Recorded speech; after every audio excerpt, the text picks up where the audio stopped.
자, 우리의 영원한 경제 가정교사 최백영 교수님을 모시겠습니다.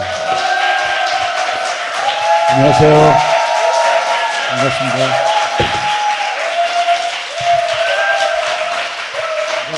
자, 오늘은 중국 특집이야. 1년간 경제 성과 총정리하다 보니까 남는 단어가 중국이야. 자, 중국 얘기 맞죠? 교수님, 가발 아니죠? 아, 정말. 왜 그래? 가서 머리 당겨보든지. 그렇게 궁금하면. 볼 때마다 몇 년째 가발 같아. 참. 자, 파국 임계점. 야, 네. 무섭다. 네.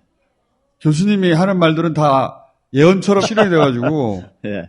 자, 먼저 GDP인데, 지난해 9월 달, 우리나라 494조 원 정도 됐었어요. 근데 이게 올해 3월 말에는 그보다 한 6천억 원 이상이 좀 줄어들었다는 얘기입니다. 아, GDP가 줄어들고 있어요, 네, 이제. GDP가 줄어들었다는 수출도 얘기예요. 줄어들고 있고. 네. 이게 지금 상당히 안 좋은 거죠. 민간사비도 한 2천억 원 이상 감소했죠. 같은 기간에. 그리고 기업 투자, 설비 투자도 한 6천억 원 줄어들었고요. 수출은 뭐 2조 한 2천억 원 이상 이렇게 줄어들었고, 그랬던 것 같아요. 야. 수출이 가장 많이 줄어들었죠. 다 쪼그라들고 있어요. 예. 근데 이제 정부 지출만 증가했어요. 정부가 땡겨서 쓰고 있는 거죠. 예산을 이제 하반기에 쓸 걸 땡겨가지고 쓰고 이제 그런 거지.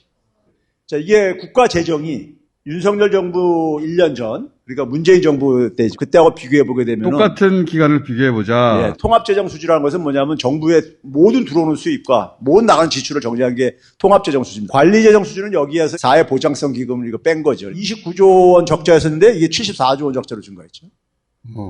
관리재정 수지도 70조 적자였었는데 104조 정도로 증가했으니까. 이때는 코로나 때였는데. 예. 거기다가 이제 세금은 줄이고 그랬었으니까요.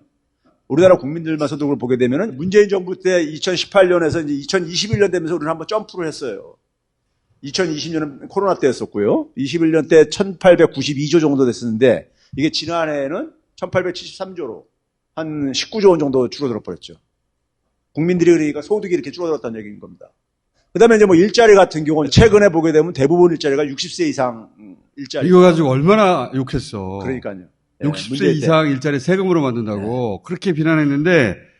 그러니까 100%가 넘으니까 전체 취업자 증가 중에 60세 이상 일자리 증가하는 반면에 60세 미만은 줄어들고 있다는 얘기죠. 그래서 특히 청년층들이 한 10만 명 안팎씩 줄어들고 있습니다. 가장 아픈 부분이죠. 첫 단추 잘못 깨가지고 이게 시작된 거예요. 윤석열이라는 분은 이분의 자유는 반공이에요, 반공. 그렇게밖에 이해가 안 된다. 그러니까 반공이에요. 이념이 사라졌는데도 여전히 이념적으로 이렇게 이분법으로 재단하고 있잖아요. 자기 기억에 과거의 공산주의 국가들은 다 적이야. 이 출발점이 뭐냐면은 작년 5월 달에 한미 정상회담 할 때 출발점이었었죠. 당시에 한국을 미국 하위 파트너로 이제 편입시켜버렸죠. 그게 네. 교수님이 네. 최근 몇 년간 한 가장 빛나는 통찰이라고 제가 몇 번 칭찬했잖아요. 네. 만족하실 줄 모르니까 계속 칭찬해드려야 되겠어. 왜냐하면 이 얘기를 한 사람이 교수님 한 분이었어요. 네. 딱. 그것도 정상회담 끝나자마자. 진짜 빛나는 통찰이었어요. 정상회담 그 공동 성명문을 보면 파악이 되어져요. 그거 읽어본 사람이 한두 명이 아닌데, 네. 그거 읽고 나서 큰일 났다. 네. 미국 안보에 우리 경제가 하위 개념으로 네. 들어가서 하위 개념으로 이제 큰일 나게 생겼다. 그렇게 됐잖아, 다. 모조리다. 윤석열이 방미하기 전에 대만에 꺼내면서 사단이 일으켰잖아요. 하나의 중국을 건드렸으니까는. 그때 조선일보가 뭐라고 썼냐면, 문재인 정부 때도 그런, 대만의 협 얘기 쓰지 않았느냐. 대만의 협 얘기는 있어요. 그 공동성명문에. 근데 어떻게 되어 있냐면요. 규범에 기반해서, 미국에서 발표한 거, 거긴 뭐냐면은, 룰스 베이스드, 규칙에 기반한 이렇게 했었어요. 규범이라는 거는 뭡니까? 우리가 인권이라든가, 세계인들이 같이 공유할 수 있는 거. 규범이라는 용어를 우리가 쓰는 거를 미국이 양해를 얻어낸 거예요. 그리고 힘에 의한 현상 변경 이런 표현이 없어요. 그렇죠. 없죠. 그건 없어요. 대만 해협을 언급하지 않았냐 조선일보에서 그러는데 언급이 틀리다니까요. 영어로 쓴 공동성명은 룰이라는 거하고 규범이라는 건 다른 말이잖아요. 그 규칙이라는 게 미국이 만들어놓은 규칙이기 때문에 그러면은 우리가 그 미국의 이 하이판으로 끌려 들어가는 거죠. 그런 거를 양해를 구한 거예요. 그게 외교죠. 근데 그리고 문재인 때는요. 그거를 정상회담 직후에 설명해 줬어요. 우리 외교 그 안보실 라인에서 중국에다가 양해를 구했다고요. 근데 윤석열 정부 들어와가지고는 얘기하는 게 가치 동맹이잖아요. 바이든 행정부가 얘기하는 게 민주주의, 인권 이런 걸 얘기한단 말이에요. 그런데 제3자 변제안을 잘했다고 막 했잖아요. 그건 전쟁 범죄잖아요. 바이든 행정부가 얘기하는 거하고 이게 맞지 않는 얘기잖아요. 그치. 그랬다면은 일본에 사과를 얻어내도록 네. 했어야 되지, 미국이 오히려. 그러니까 미국이 양립 불가능한 얘기를 사실 한 거예요. 제가 볼 땐 처음에 끌려가는 줄 알았더니만은 그게 아니라 확신범이야. 윤석열 이 사람은. 반공주의자거든. 윤석열이 지금 그렇게 그 얘기하고 있잖아요. 자유를 지키기 위해서 자유의 수호자 역할을 하겠다고 하고 앉았잖아요. 그런 표현을 써요. 제가 보기에는 세계 구세군이에요. 아낌없이 주고 있어요, 이렇게. 경제가 이렇게 파탄이난 이유가 그때 첫 단추 잘못 꼈는데 단추 클르고 처음부터 다시 껴야 되는 거예요. 우리나라 경제가 지표가 나빠지기 시작한 출발점이 무역입니다. 대한민국이 막 있었던 수출의 의존도가 굉장히 높다고 그러다 보니까는 무역부터가 나빠져요. 딱 1년 지났잖아요. 1년 동안에 수출액이 245억 달러가 줄었는데 중국 수출액이 283억 달러가 줄어들었어. 흔히 반도체하고 중국 때문이라고 얘기하는데 반도체가 한 261억 달러가 줄었어요. 근데 반도체를 다 중국에다 수출하는 게 아니거든. 우리나라가 반도체 중국에 수출하는 비중이 45% 안팎이 전체 수출액에. 그러면 261억에서 한 절반만 하더라도 한 130억 달러잖아요. 그럼 나머지 150억 달러가 다른 데서 줄었다는 얘기예요. 283에서 130을 빼고 나면 150억 달러. 네. 반도체 이외에도 150억 달러어치가 중국이 안 사가는 거지, 우리로부터. 그러니까 한미 정상회담 이후에 바로 6월 초에 나토에 날아갔었잖아요. 나토에 날아가서 소위 말해 탈중국 뭐 이렇게 얘기하고 그러니까 이런 식으로 이 결과가 나타난 거죠. 그렇죠. 중국과의 호황은 끝났다고 그랬거든요. 그래, 그럼 호황을 끝내줄게 하고 호황을 끝내주고 있는 거예요, 중국은. 무역 수지가 지난 1년 동안에 660억 달러가 적자가 됐습니다. 엄청난 규모예요. 660억 달러면요.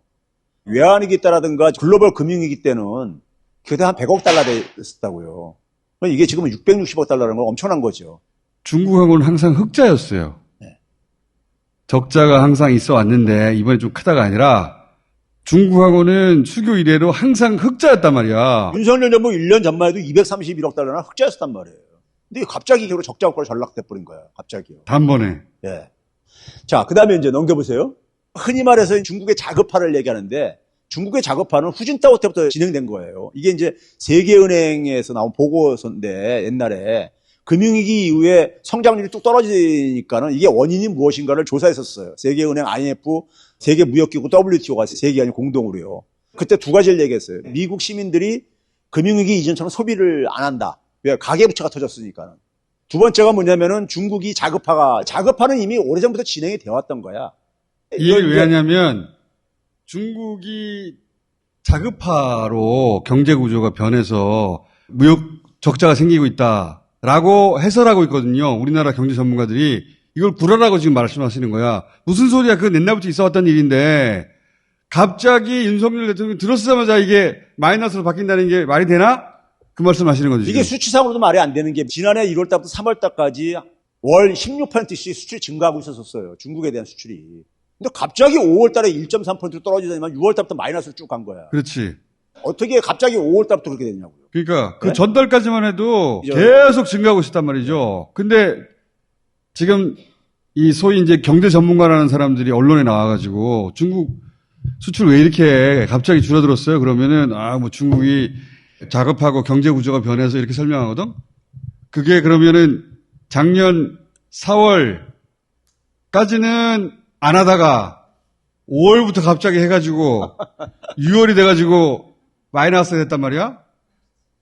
전문가라는 사람들이 탈중국 선언을 하니까 보복하고 있는 거다. 중국에 대한 전략을 바꿔야 된다. 이 말을 해야 되는데 그 말 안 하고 맨날 산업 구조가 변한다느니 그것도 일부 있죠. 근데 그게 어떻게 한 달 만에 이루어지냐고. 수치상으로 이게 설명이 안 되잖아요. 어떻게 5월 달부터 갑자기 쭉 떨어지냐고요. 중국에 수출하는 품목들이 있잖아요. 두 자릿수 이상으로 증가하는 100대 품목을 제가 좀 뽑아가지고 보니까 갑자기 이게 두 자릿수 이상으로 마이너스가 돼버리는 거야. 예. 산업 구조가 바뀌었다. 이건 꼭 근거가 없는 얘기죠. 비겁한 얘기기도 해요. 예. 윤석열 대통령의 중국 외교 실패 이 얘기를 빼놓고 하려다 보니까 할 게 그렇죠. 없잖아. 정부에 거슬리는 소리 하기 싫어서 이제 그러는 거죠. 우리나라 반도체 수출의 감소가 작년 8월부터 시작했어요. 그럼 6, 7월 달은 뭐냐 이거야, 그러면요. 6, 7월 달부터 중국 수출이 줄어든 거는. 반도체 수출액이 8월 달부터 감소하기 시작합니다. 그 이전부터 근데 중국 수출액은 마이너스였었거든. 그 다음에 최근에 보게 되면요, 이 환율이 굉장히 이상하게 이제 움직이잖아요. 그래서 앞에 부분은 주황색 선하고 막대 그래프하고 같이 움직이잖아요. 달러가 강세면은 우리나라 원화 가치 떨어지고 이런 게 상식적인 흐름이었잖아요. 근데 이게 3월 한 20일경 이후부터 이게 완전히 이게 벌어지고 앉았잖아요. 올해 3월 달부터. 달러가 약세가 됐는데 우리나라 돈은 더 약세가 되고 앉아 있는 거예요. 이상한 일이 벌어지는 거잖아요. 이게 왜 벌어졌냐? 탈중국이 했는데 탈미국이 되는 거예요. 이 환율이라는 것은요, 경제의 주요한 정보가 다 담길 수밖에 없는 거예요. 돈의 가치 문제니까요. 그래서 이게 상관계수라는 게 있는데 얼마나 두 개가 그러니까 통계적으로 관계가 있냐는 건데. 달러가 변하면 우리도 변하느냐 이거거든요. 네. 근데 상관이 없어지고 있어요, 이제. 그래서 최소한 50%가 넘어야 되는데 서로가 관계가 있으려면은 관계가 없어져 버리는 거야, 지금. 달러하고 우리나라 돈 같이 하고요, 지금. 탈미국이 돼가고 있는 거죠, 오히려. 탈중국이 아니라요. 그래서 이 달러하고 위안화하고 상관계수도 구해봤어요. 이것도 마찬가지로 0.31분이 안 나와요. 비슷한 시기에 우리처럼 이렇게 벌어지고 앉아있잖아요. 그렇지. 우리나라가 그러니까는 어디하고 같이 움직이는 거냐? 중국하고 움직인다는 얘기야, 그러니까요. 우리하고 중국이 상관계수 0.85가 됐어요. 그래서 중국의 경제 전망이 안 좋아지면 우리도 떨어져요. 네. 이게 현실이야, 이게. 좋든 싫든 간에 중국 경제하고 긴밀하게 연결되어 있다는 걸 의미하는 거예요. 근데 이 현실을 예면하고 관계가 나빠지게 되면은 경제가 박살날 수밖에 없죠, 뭘. 거기다 이명박 정부 때 금융도 굉장히 중국하고 밀접하게 연결돼 있어요. 이명박 정부 전까지만 해도 중국이 우리나라 채권이나 주식에 별로 투자를 안 했었어요.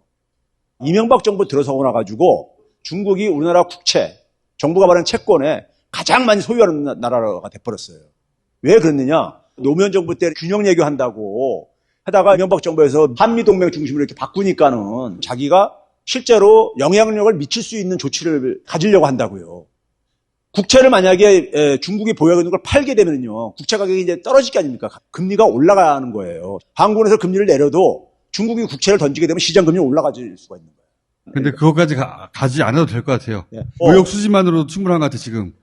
경상수지는 지난해까지만 하더라도 한 2차례 정도만 적자가 나오고 계속 흑자가 유지가 됐었어요. 예국에다가 우리 주식 투자해서 받는 배당 소득이라든가 이자를 받는 거라든가 이런 걸 보는 소득이라 그러는데 이게 이제 카바를 좀 했었던 거예요. 잠깐만, 교수님, 이거 할 때마다 사람들이 헷갈려 하던데, 무역수지는 물건 사고 팔아서 네. 남기냐, 못 남기냐, 이거예요. 근데 경상수지는 물건 이외에 내가 주식을 샀을 수도 있잖아, 해외에서. 그러면 배당을 받을 수도 있는 거 아니야? 그거까지 다 합쳐가지고, 우리나라 사람들이 외국으로부터 돈을 벌어오느냐, 아니면 돈을 보내고 있느냐, 외국으로부터 돈을 못 벌고 있다는 거예요. 모든 분야를 다 통틀어서. 그래서 경상수지 적자는 대단히 위험한 거라고 교수님이 계속 말씀하시고 계시죠. 달러가 나가는 거니까. 계속 나가는 거예요. 나가는 거니까. 이제 윤석열 정부 들어서 무역수가 적자로 먼저 바뀌고 올해 1월 달부터 경상수지 전체가 적자로 지금 바뀌고 있는 거예요. 연속으로 지금 경상수지 적자예요. 연속으로. 지금. 그래서 제가 이걸 계산을 해봤어요. 어느 정도면 경상수지가 적자로 바뀌는가. 13억 한 2천만 달러가 넘으면은 무역 적자가 넘으면은 그러니까 경상수지가 적자로 바뀔 가능성이 커지더라고요. 무역 적자가 13억 2천만 달러가 되면 예.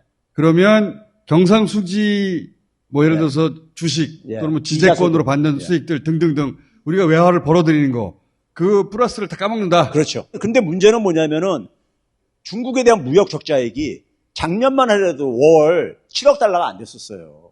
이게 작년 평균이에요? 예, 월 평균. 근데 올해 들어가지고는 지금 올해 들어와가지고 두 자릿수네. 두 자릿수로 다 행진하고 앉았잖아요. 지금 전체 무역 적자 중에서 4월달 같은 경우는 거의 87%가 중국 무역 적자가 차지하고 앉아있다고. 그러니까 중국의 우리나라 전체 무역 적자를 좌지우지하고 있는 이런 상황인 거예요. 중국 혼자서도 우리나라 경상수지를 적자로 만들 수 있다. 예, 이렇게 돼버린 거야. 방미하면서 폭탄을 던졌잖아요. 가기 전에는 대만해 건드렸고 가서는 남중국해까지 또 건드렸잖아요. 어떤 의미냐면 우리나라한테 독도를 불법 점유하고 있다고 말하는 거하고 똑같은 거예요. 중국한테. 중국 입장에서는. 예. 그러니까 중국 입장 속에서는 독이 반짝 올라있죠. 이번에 방미 전까지 인계점 근처까지 이렇게 오고 있다 그랬는데 이제 진입해버린 거야. 예? 왜 그러냐면 중국이 우리를 경상수지 적자로 만들 수 있는 능력을 갖고 있다 이거야. 그런 상황 속에서 4월달은 반드시 적자됩니다. 그러면 어떻게 되겠습니까? 사람들이 불안하죠. 예? 연속으로 4개월이 경상수지 적자가 진행돼 보세요. 그런 적이 없잖아요, 우리가. 그렇죠. 거기다가 5월달부터는 더 악화될 가능성이 지금 중국이 바싹 독이 올라 있거든요. 아니 왜 중국한테 시비를 거냐고. 미국하고 잘 지내게 마음을 먹었다. 알았어. 그럼 미국하고 잘 지내기만 하면 되잖아. 왜 괜히 가만히 있는 중국 가서 뺨을 자꾸 때리냐고. 나 거기다가 이해가 안 가네. 기자회견 뭐 한다고 하면서 중국이 적대시 안 하면은 우리도 안 한다 뭐 이런 소리 했잖아요. 트럼프가 썼던 게 뭐냐면은 중국은 국가가 산업정책에 개입을 하고 앉아있다 이거야. 이런 식으로 공격을 했는데 윤석열은 그냥 미국이나 일본이 하는 얘기를 그대로 똑같이 얘기를 하고 앉아있거든요. 그거를 누가 써줄까요? 네? 4대주의 의식이 굉장히 강한 사람, 미국하고 일본. 그러니까 상국으로 생각하는 정신세계가 아니면 이건 이해할 수가 없는 거야. 미국하고 일본은 상전이고, 네.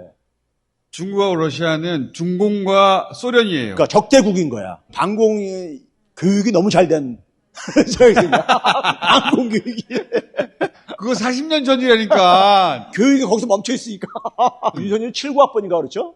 79학번이에요. 나보다 밑인데 그때가 방공이 시작할 때잖아. 그렇죠. 아프가니스탄을 침공을 했거든.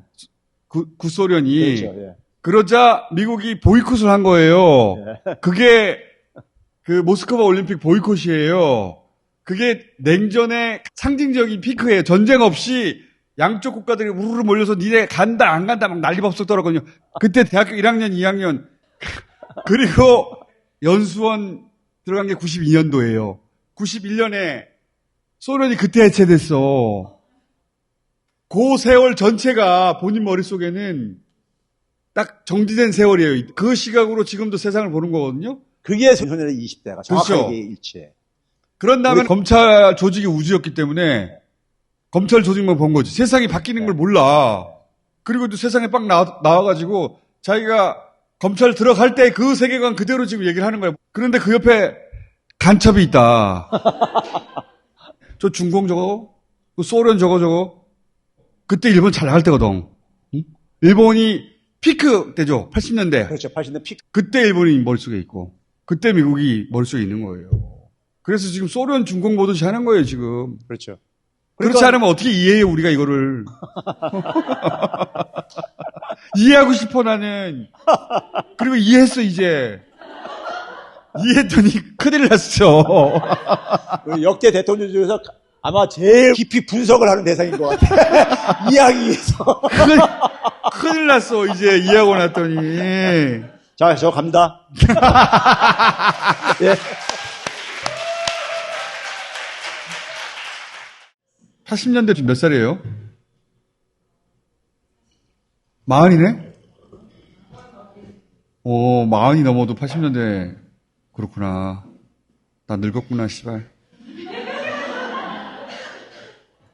그때 얘기예요. 44살이네, 우리 나이로. 80년대 태어나도 44살이잖아. 44살도 경험해보지 못한 세계. 그 세계 때 얘기를 하는 거야, 지금. 진짜 큰일이다, 큰일. 혼자 그러면 모르겠는데 나라 전체를 글로 끌고 가고 있으니.